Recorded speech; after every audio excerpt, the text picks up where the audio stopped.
Hi, everybody, and welcome to another edition of Kalicube Tuesdays. We are live, apparently, and Duane Forrester is here. Lovely guy who I've met a couple of times. I met you at PubCon, I think. Yes.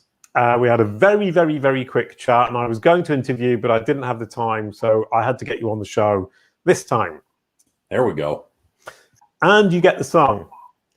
A quick hello and we're good to go. Welcome to the show, Duane Forrester. Okay, I like that, Jason. Thank you. Thank you very much. I love your name. It's really easy to sing. I also love your name because you've got literally never been told that before. Oh right, okay. I'm such a charmer. I was looking at your brand SERP. I always do this. If we can show the brand SERP, you've got a lovely brand SERP. You've got your Twitter boxes and some pictures and a knowledge panel. There you go. That's in the US. Linked to Rand Fishkin, Amber Naslund, Jay Bear, and Smarty and Ann Handley. You're terribly well connected. My only criticism, and I might, we have two criticisms. Number one is your site doesn't rank number one. Yes. And number two is you don't put very many images in your tweets. Yes.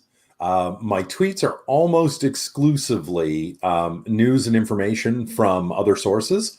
So I simply share the link and it's all industry information. I don't do a lot of personal stuff in which I would share a lot of images on Twitter.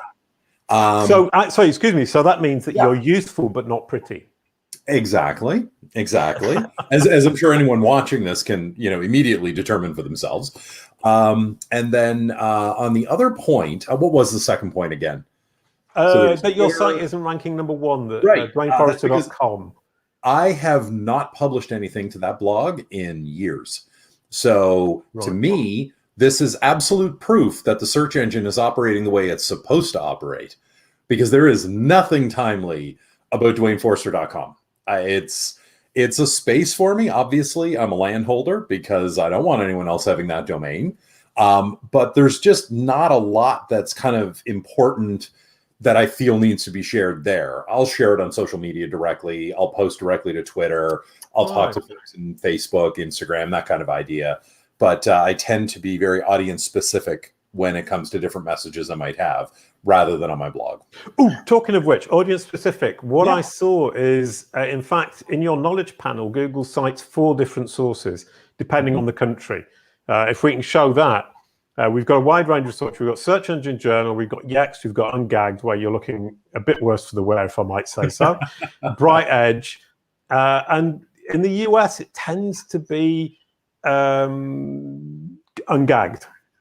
Yeah. Whereas in the UK, BrightEdge comes up and Yext comes up. Can you think of any reason for that? Because you're looking smarter and the British like smart people. Well, it's funny because UnGagged, I think the reason that they're popping so prominently is as a conference, they've been kind of growing rapidly and gaining a lot of exposure. So I think the brand is being brought forward by the engine because the engine senses that, hey, look, this is important in the market and in the space and the vertical. As we start narrowing down, the signals are telling us that this is like a pretty prominent concept. Whereas, and this might be a misfire of query deserves freshness, because I could argue that PubCon would be, or even the Search Engine Land series, the Search or SMX series would be more prominent conferences.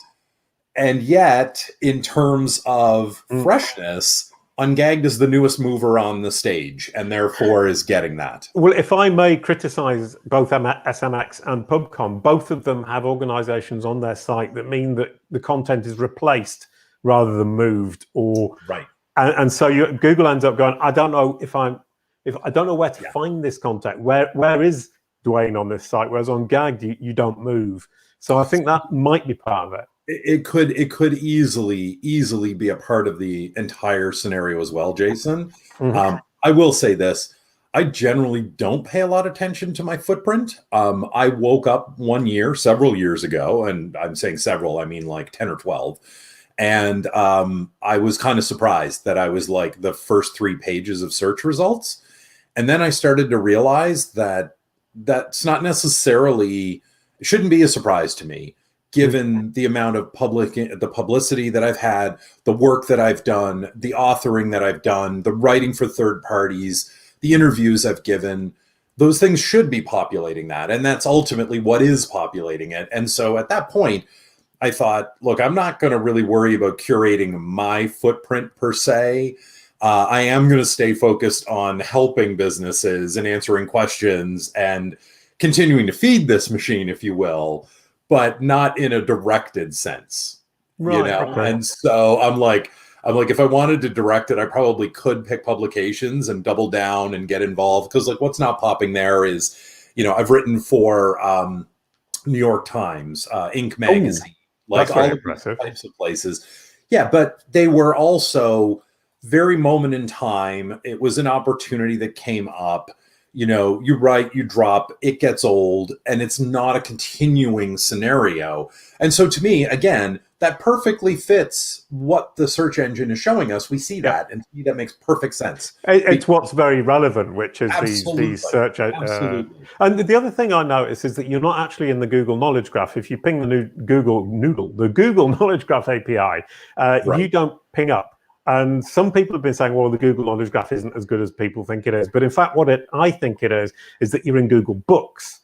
And that Google Books is pushing you into the Knowledge Graph. We get that with Rand Fishkin. We get that with an awful lot of authors. Sorry, go ahead. Right.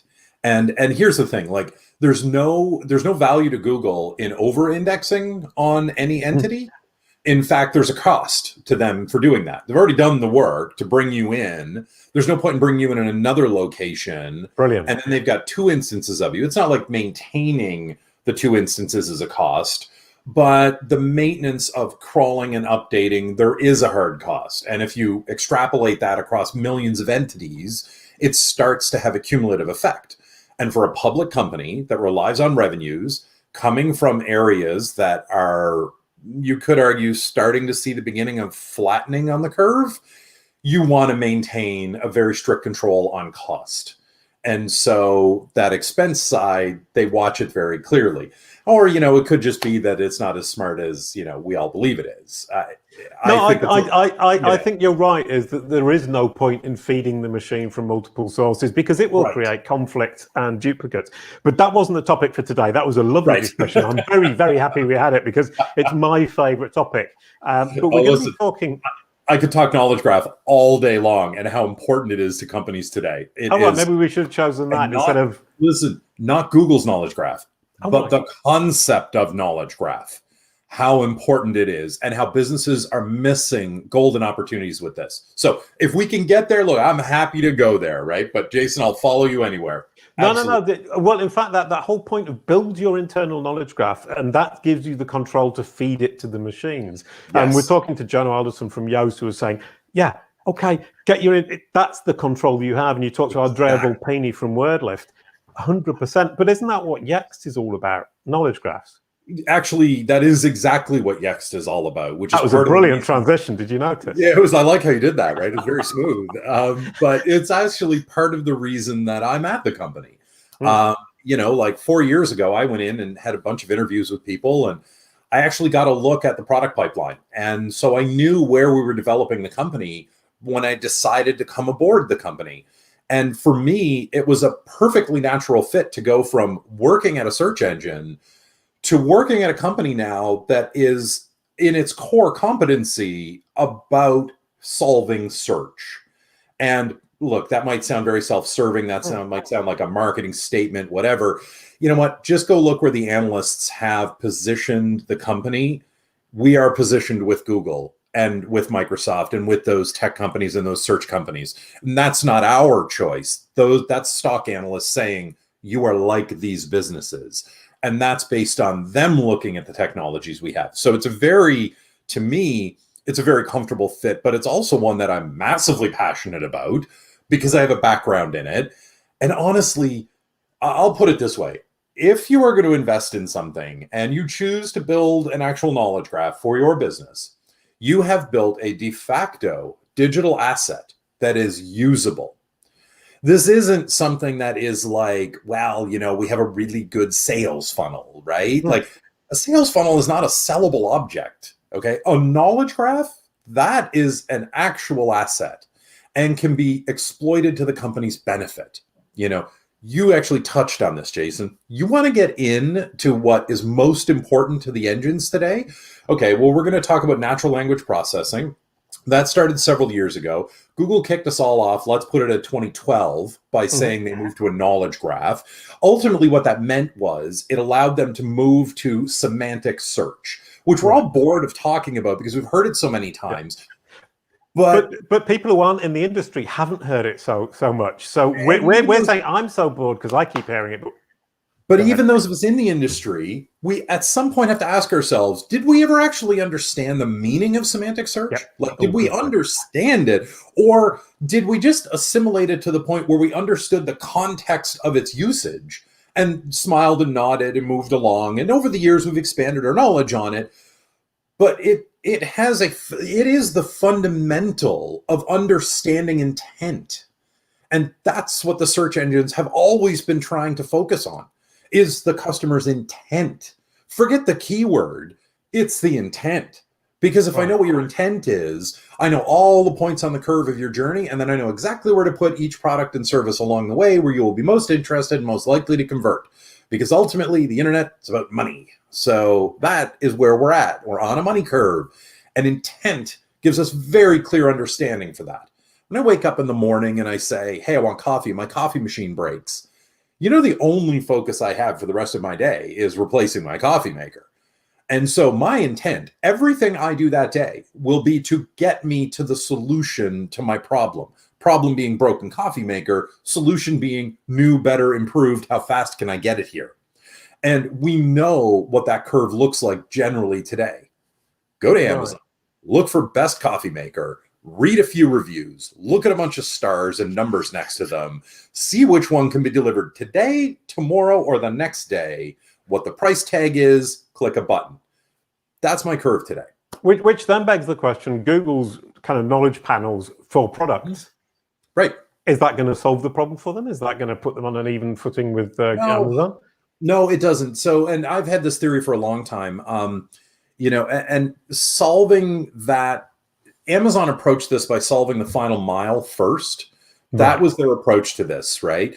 I don't know that in the early days of solving the final mile to the consumer, getting the product from a warehouse to my hands, I don't know that Amazon was necessarily thinking of take over the world during that kind of growth period. I do believe now, however, they're in a position to take over the world because actually building a search engine is the easy part. Turns out. Building a knowledge graph? Yeah, I know. It seems weird to say this, right? But sorry, just a really quick question. Sorry to interrupt you, but Amazon have got a knowledge graph of products and they're trying to build a knowledge graph of the rest of the world, whereas Google have got a knowledge graph of the rest of the world, but they're struggling to build the product knowledge graph. That, and Google is also not the final fulfiller. Yep. And so instead of being able to set the terms of fulfillment and therefore set consumer expectation, Google is kind of held hostage to every fulfiller and the expectation that gets set individually, which means me as a consumer, my expectation is constantly being moved forward and back when it comes to getting products from Google. One's a great experience, one's less so. With Amazon, it's much more straightforward. We can have this to you today. We can have this to you tomorrow. This will be delivered to you between these dates. And it's very obvious. So our general consensus expectation has been refined, and Amazon's usually pretty good at hitting that, you know, expectation. And therefore, over years and a decade, we just come with that expectation that fulfillment isn't the problem for them. But with Google, you can show me a great product, but it's from a one-off manufacturer who fails to get the delivery out because COVID is delaying production. That slowed things down. They haven't updated their website on it, but they've told Google they have it in stock. Turns out it took them a week to produce it. Then one of their people went home early one day on a Thursday, didn't come in on Friday, and it only shipped on Monday. And now I am the consumer sitting here 2 weeks later. I still don't have a shipping confirmation for my product, but you have my money.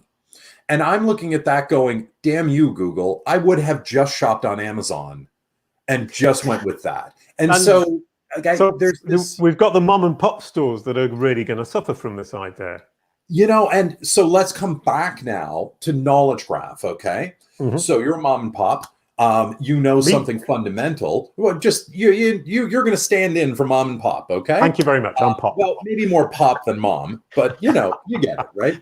Yep. I can't tell if that's actually a dress shirt you're wearing or maybe a dress. Lovely comment. So thank you very we'll much. We'll just give you a pop and we'll leave it at that.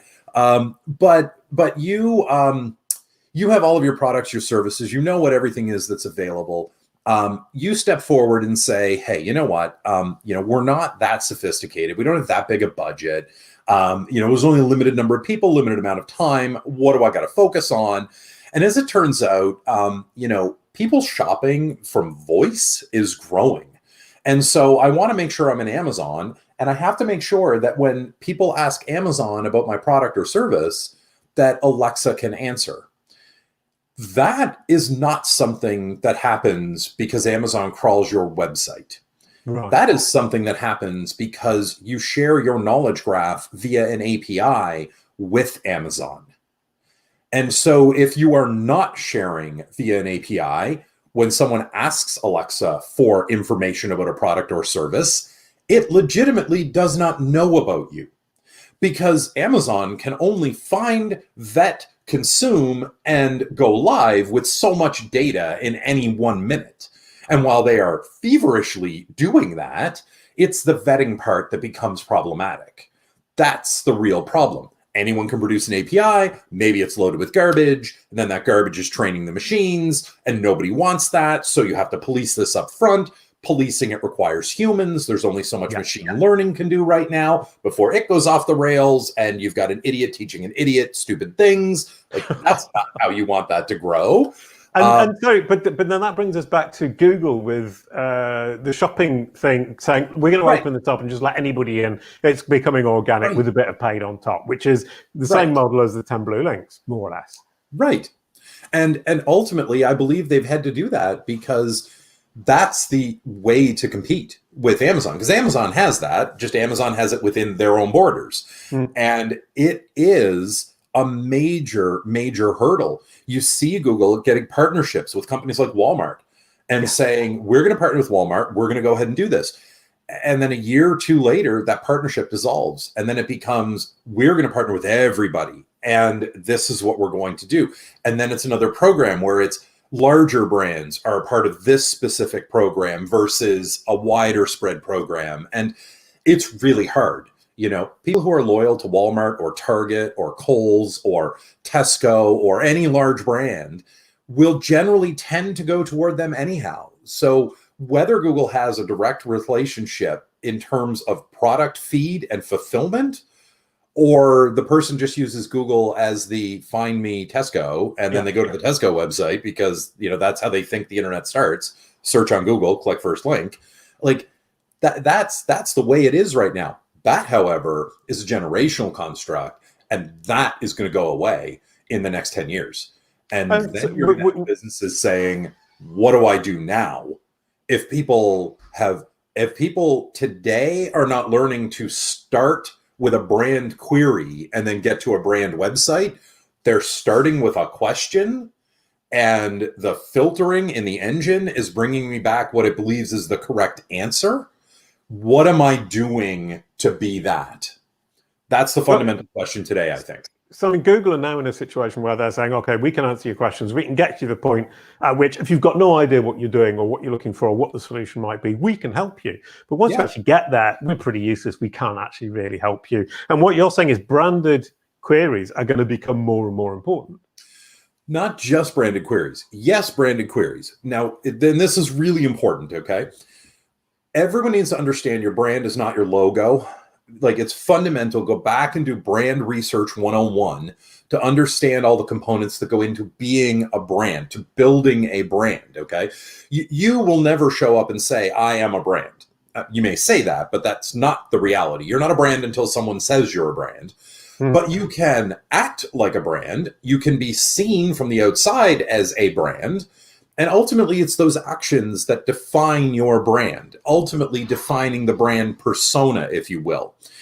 There's a really, really great YouTube video by a gentleman named Wally Brill, B-R-I-L-L. I love that now, Wally Brill, because Brill is brilliant. So Wally is actually the lead evangelist for Google's voice program. Okay. Okay. And so he does a great video on brand persona.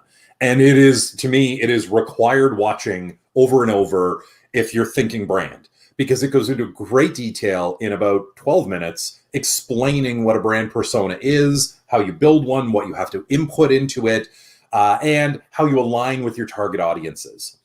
If you don't do those things, then the concept of a branded search is kind of lost on you. It will only ever be a one-dimensional name of website equals brand. And it's so much more than that, okay? So when you start thinking in this third dimension of brand, basically, then you start to realize that it's these tangential things. Like, we had a client, I'll give you this example. We had a client, they were an optometrist, an eye doctor, and they wouldn't tell us why. We didn't really ask why. They would close the business. Their business hours for their listing were every Wednesday were closed. And like, the only thing that we noticed, because we're not an agency, we're a platform, we see data, but it's nothing we action on. But we noticed over time that, like, people would complain about him not being open on Wednesdays, and there was never any responses to that. And we didn't really understand why. And it just happened to be the account executive one day was talking to the optometrist and asked him, like, why are you always closed on Wednesdays? And he said, oh, I donate the entire day with myself and my staff. We are open, but we are open as a free clinic for people in the community who cannot afford eye care. They can come in. We do everything free of charge. We just generally are not open to the public. We're not processing payments, like that kind of thing. And the account rep was like, what? Like, where is this on your website? Why aren't you talking about this? Like, you need to share this message. And the optometrist had no idea that it would be a big deal. And from his perspective, he thought, well, the people complaining about it on Wednesday don't understand the good I'm doing. And to be completely clear, I am absolutely certain that at some point, the accountant for this business told him that this is a great tax write-off. So, like, whatever, there are multiple reasons why you would do this with your time. But the minute he lit up on the website why they closed on Wednesdays, massive community support. He saw a spike in business that's still going to this day. He's taken business from competitors, even competitors who then went on to say, we've been doing the same thing. We've been doing it longer. Doesn't matter, right? The community has said he's our favorite, and that's where we go. Yeah, I mean, that brings me to Ryan Foland, who was talking to me on the show a few weeks ago about the fact that you've got to push forward what it is that makes you special. What's your special? I don't know what you call it, a grain in French, so and that's a really good example. Yeah, if you're in the sales world, it's your unique selling proposition, your USP. But so this is more. It's saying what have I done that pushes it that extra mile? Sorry, that's what Ryan was talking about, and he was talking about my course, my brand SERP course. And he was saying you've pushed it the extra mile because you've actually spent much more time re-recording, going through it, rewriting, re-recording, doing the slides properly. You should push that, and I don't. And he's right. And this is another good example. It's saying I've gone that extra mile, but nobody knows it. Sorry, go ahead. Absolutely. And look, everyone's going to claim philanthropy. Everyone's going to claim, that they donate to these charities, support these charities. That's fine, and it's good. It should be that way. But to your point, Jason, it's what is the extra mile? Why should I, as a consumer, in a sea of businesses who apparently are all philanthropic, why should I love you? And when you give me that reason, and let's be clear, the reason you are saying I should love you may not be a reason that resonates with me. And therefore, that's okay. What it means is I'm helping you define that I'm not your audience. And if you're telling me, no, my audience is my entire community. No, that is not the case at all. That eye doctor's audience is not the entire city he works in, because a lot of those people will not need eye care. And I wear glasses, you wear glasses, but hey, a lot of people in my community do not wear glasses. I saw Gina coming in here, right? Right, yeah. I am wearing glasses, so I am a good client, but I'm in the wrong town, so it's no use. But I think that is also very important from my point of view as a very naive businessman branding person, is thinking, I want to reach out to everybody. I think I can help everybody, and that's a complete mistake. Well, I mean, to a degree, yes, you should have that mentality, that ethos, that work ethic. Absolutely. You do, however, you will do yourself a massive favor if before you start the outreach, you do a little bit of refinement on targeting. Because there is nothing more soul crushing than putting yourself out there and hearing from people telling you, I don't need your help. I'm good. Thank you. You know, and that comes in many forms. That comes in, you've done a mass email and nobody responds. There's no uptick in sales or engagement or in signups or in anything. But if you do the refinement and you actually say, well, look, I'm an optometrist, so I'm only going to talk to people who are pre-diabetic, diabetic, who have, current eyewear users, have vision problems, like all of these people are now my target group. How do I refine this list? And you may find that the list you have isn't any good. And, so like you may have to start over. But as you do this, the refinement is, again, helping you define your brand. It's going that extra mile, because you're not really going the extra mile if I don't need you and you're telling me about it. Then it's just open bragging about nothing that matters to me. And that's the opposite of what you're trying to do. The feelings that engenders with me are like 180 degrees. Right. Are you suggesting that branding is all about indicating how you're going the extra mile for your potential clients, your audience? No, I think that's an important signal for a business to be aware of, okay? I think at its core, what defines branding is your actions. It's the actual actions you take. So look, you and I can sit down and say, at the end of this, we are going to spend 5 hours in the editing suite, putting all this together, adding little symbols, adding little anecdotes, adding little sounds. We are going to cover up any stumbles that either one of us have made. We can say we're doing all of that. And we can tell people that that's the way the show approaches the entire being of every episode. Because what we're trying to do is we're trying to get someone to follow us the first time. And we want to exude quality by explaining quality. And then they come in and they realize it's just two guys sitting here, one with a green screen that isn't even ironed, talking back and forth about things. And if he makes a mistake, he corrects himself. We cut each other off. There's no quality control. You're getting the live unvarnished version of this because this is the authentic reality. The quality control is that I only invite brilliant people. See? But now, ultimately, Jason, you can say that. I appreciate it. It makes me feel great. And I'm a charmer, yeah. My dogs agree with you. I am brilliant. Twice a day, every day, I am brilliant for food. But what actually makes that statement true or false is people consuming the product, looking at the set list and saying, oh, I like this person. That was brilliant. I never thought of that before. That blew my mind.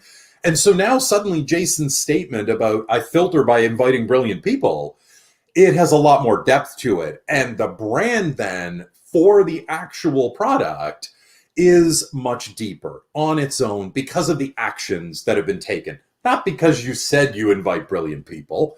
It's the age-old adage, right? Look, you can tell... You have to live up to the hype. I mean, from my point of view, I invite people who offer to talk to me about something I don't really know that well. And today we absolutely completely missed the target because we didn't talk about what we were supposed to be talking about. But that's part of the beauty of it for me, is that if we get involved in a conversation that is truly interesting, why would I break that off? Why wouldn't I continue with a conversation like this one, which actually took us to places we didn't think of before? And listen, I'll say this, Jason, if you want me back to talk about the other stuff, we can do that too. I'm happy to do that. It's just there are so many things that businesses need to be focused on. And I think something like Knowledge Graph, small and medium businesses completely overlook this because to them, that's what powers Google. And so to them, it's not a them thing. It's a Google thing. It's a Bing thing. It's an Amazon thing. No, the Knowledge Graph is a concept that can be applied to your own business. It's all about identify the entity, list out the attributes for the entity, and then when you have all of your entities with all of their attributes, connect all the relationships between those. That is what a Knowledge Graph is. That's what Google is doing. And you can do that for your business. You can talk about I'm sorry, go ahead. No, sorry, and that's the point. I mean, Andrea Volpini from WordLift, once again, he was saying, create your knowledge graph first. Who are you? What do you offer in all the details possible? And then you choose how you present it to all these machines, Amazon, Google, Facebook, Apple, Bing, Microsoft, whatever. And you say, this is what I want to present to you. And that's where the power and the control comes. Exactly. And if you just go, please just deal with it because I've got no idea what I'm doing, you're completely leaving them to it. Sorry, go ahead. If you are still focused on, here's a bunch of keyword research, I'm going to put up a bunch of content, and I want to make sure that's crawlable, I want to make sure that's indexable, you are living in the world of 5 to 10 years ago in search. If you want to live in the world of 5 to 10 years from now, you have to be building out a knowledge graph. And it will get complex, and it will require maintenance, but this is the core fundamental. Because you can imagine a world easily in 10 years where generationally and from a technology standpoint, we are not sitting at our laptop typing into a box on Google.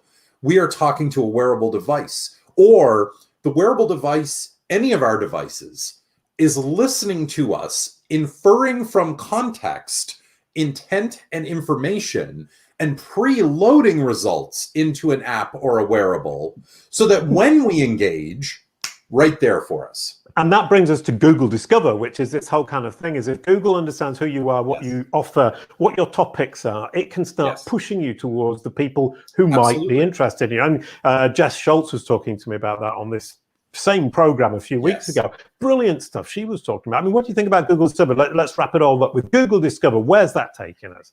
Okay, so, on one hand, I want to put on a tinfoil hat and say this could lead us into dark places. Because now you've got a lot of bias happening, a lot of confirmation bias happening. And I noticed this with YouTube, for example. I go in and I get on a topic and I start watching all these videos on it. And then I get burnt out on the topic. And when I want to move, Google is still feeding me that same topic. Blatantly long in the background. And I'm like, I'm over it. Stop. And I have to take the conscious effort to now search on a bunch of different things to hopefully repopulate it. And so I love that example. Sorry, excuse me, just to interrupt you. I love that example because I've started watching YouTube more and more since I've developed the YouTube channel. I've pushed it forward. So I actually watch it more.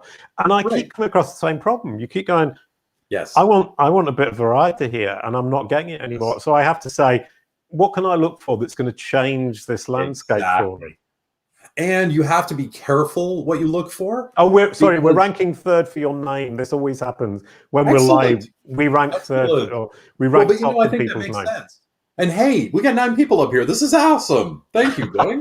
Thank you for being live with us. That is fantastic. And what I do love about this, and as you say, it is logical, is that YouTube is saying, right, okay, this is live. Maybe you want to go and see it. The thing, topics. If you're in this topic or if you're interested in this topic, this is something that could well interest you. Well, and I think that the notion of Discover is great and it's really important. It's the future of where we're going to go. Let's face it, Google is not indexing everything. They don't need to. They have enough answers for the questions that are commonly asked by most people on the internet today. They don't need everything.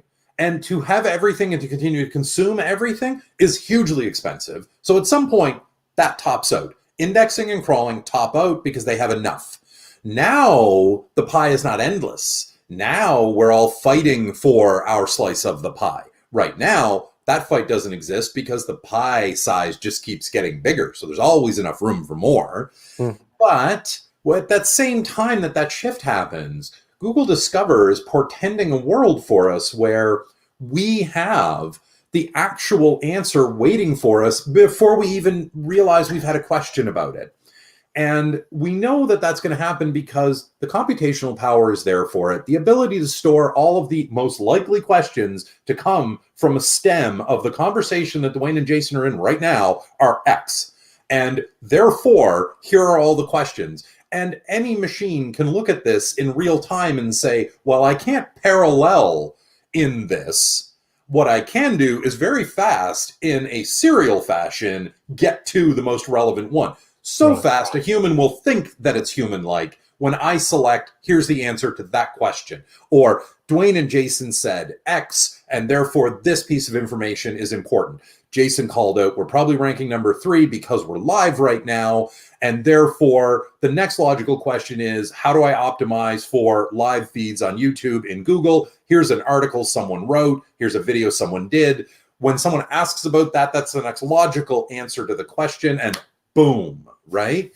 All right, brilliant. No, actually, I love that. That was absolutely brilliant. And in fact, that closes the conversation beautifully. You are a wonderful talker. That was an amazing conversation, not what we intended.